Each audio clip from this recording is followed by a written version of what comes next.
How to withdraw money from Sweatcoin? Well, if we go to the shop right here, the second option, you can see a bunch of offers for the day. Now they update daily, and here if you find any offer that you would like, for example any discount, you just want to use your Sweatcoin on it. However, what if we want to withdraw money? Well, if you want to withdraw money, you gotta go to bid.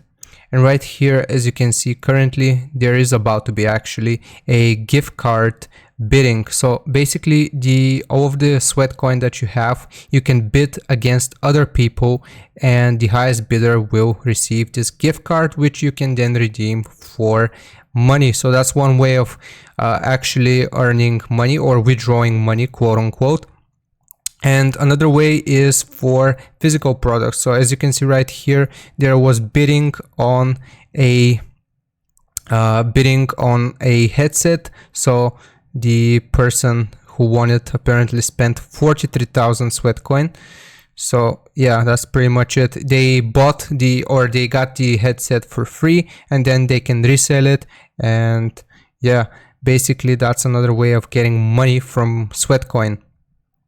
So yeah, those are two ways. You can't exactly withdraw money, but that's the closest thing that we have to withdrawing money from Sweatcoin.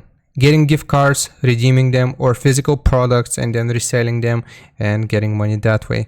So hope this was helpful, informative. Don't forget to like and sub, and I'll see you next time.